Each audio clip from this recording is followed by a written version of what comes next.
Guys, we have David Spade on the show tonight. One of the funniest guys I ever met. Charlie Puth is performing tonight.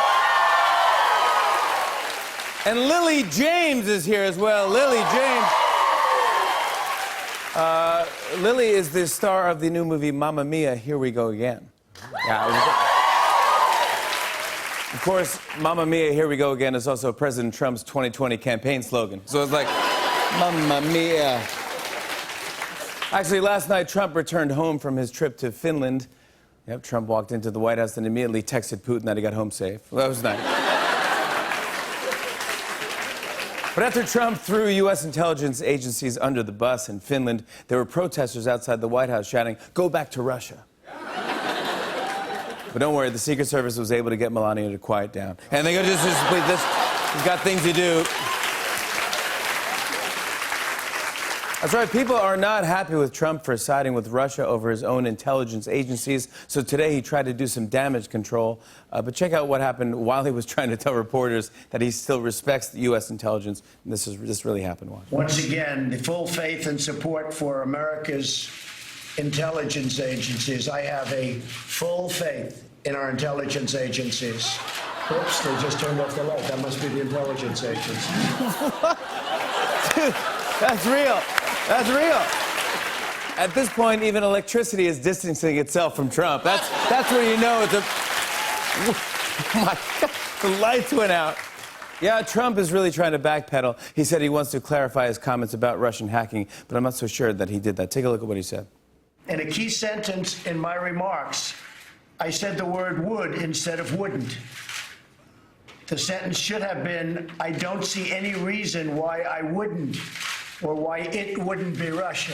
The sentence should have been, I don't see any reason why it wouldn't be Russia. Sort of a double negative.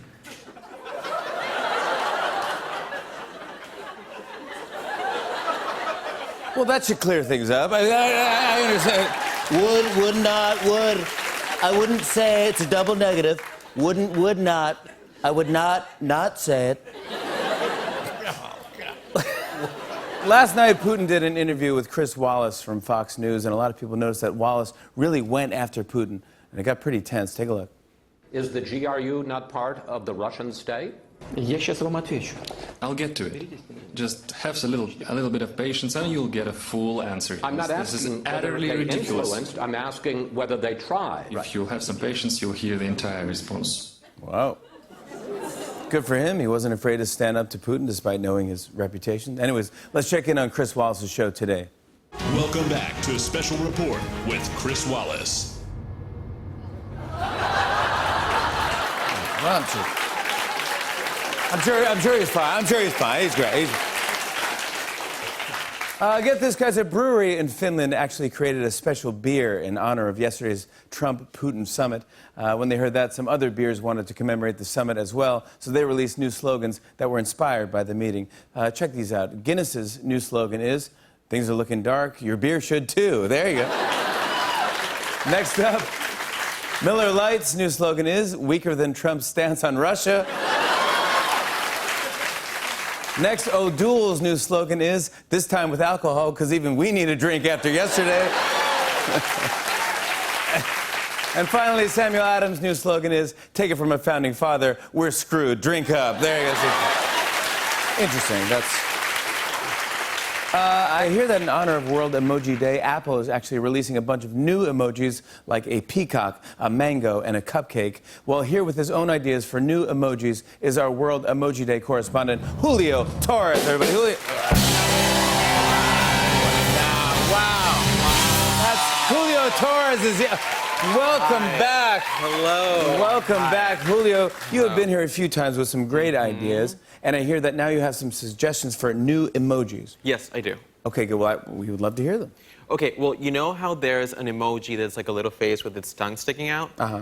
Well, how about one that has its tongue sticking out, but the tongue has a piercing, and he's asking his boyfriend, wait, does this look infected to you?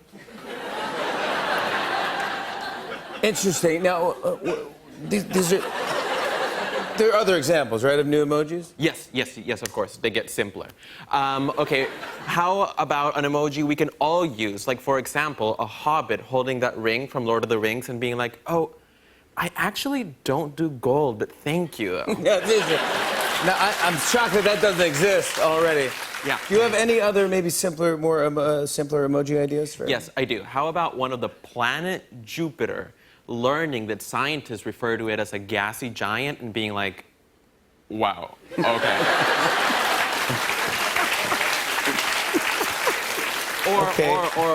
Okay, well, how about one that's a copy of the New York Times with a square-shaped hole where a bad review used to be, which your assistant cut out to protect your feelings? These are all great emojis. I'm shocked that they don't exist already. Or perhaps one of someone who sprained their wrist by furiously writing a check, tearing it from the checkbook and going, I trust this will suffice.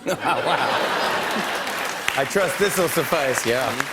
These are great, Julio, but we only have time for one more. I'm getting a note from our director. We only have time for one more. I don't think I heard it, but okay, just one more. How about an emoji of a Disney princess being like, wait, what? I have to pose for another backpack? When does this contract even end? Tonight Show World Emoji Day correspondent Julio Torres.